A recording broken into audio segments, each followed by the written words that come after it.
Welcome back. Today I am so excited to show you my vegan lasagna recipe because it is so good. This is the second video in my vegan Christmas series because what could be more Christmas dinner than lasagna? If you want to follow along with the recipe, I will put the link in the description box below. Now let's get started. I'm going to start by preheating my oven to 375 degrees and I'm going to spray my casserole dish with some oil. I am making this lasagna with yellow squash and carrots. I normally use zucchini and carrots, but they were out of it at the store, so here we are. But you can also use other vegetables, you can use mushrooms. If you want a little bit of a meatier flavor, lentils work really well for that. And honestly, I've even made lasagna half and half when I'm serving a lot of people with different tastes, so do you.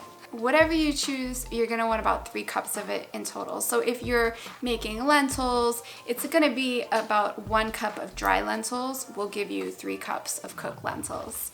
Anyway, let's get on to preparing the veggies. My carrots are peeled and I'm just going to slice the carrots and the squash into slices that are about 1/8 of an inch to 1/4 of an inch thick.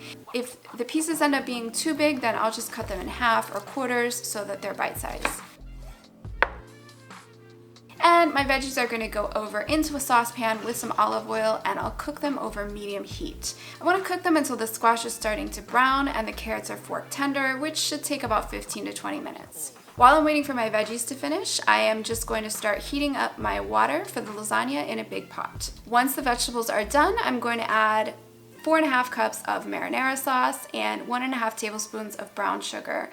And I'm just going to stir that until the sauce is warm and the sugar has dissolved. I would highly recommend that you use a really good high quality sauce like Rayo's because the flavor of the sauce really makes all the difference in the final dish. My water is boiling now, so I'm just going to add a box of lasagna noodles and cook them according to the package instructions. And to make things a little easier, I'm also going to steam my spinach at the same time. So I have a 5-ounce bag of baby spinach that I have chopped up and I'm just going to add it to a sieve and let it sit over the top of the pot until it is wilted and dark green. So it should take just a few minutes. Once my lasagna is cooked, I'm going to drain it and then I'm going to lay it out on some parchment paper just because I don't want it to get kinks or get stuck together.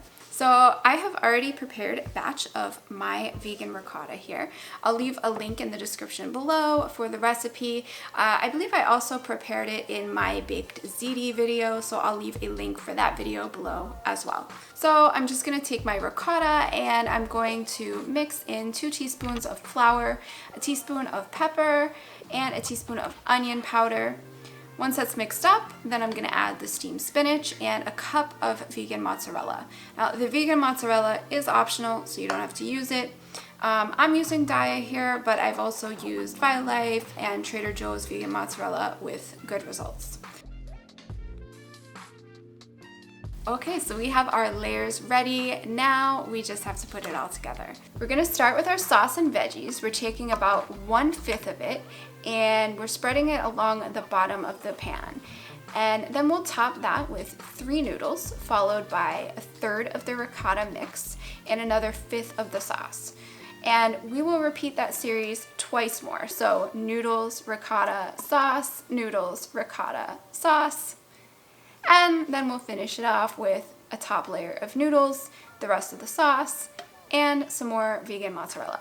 I'm going to cover this with aluminum foil to bake it, but first I'm going to spray the foil with some oil to make sure the cheese doesn't stick.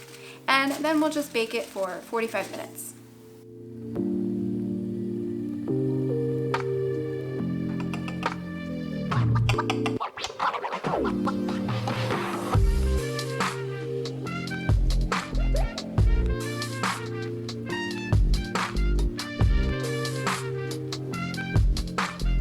And we're done.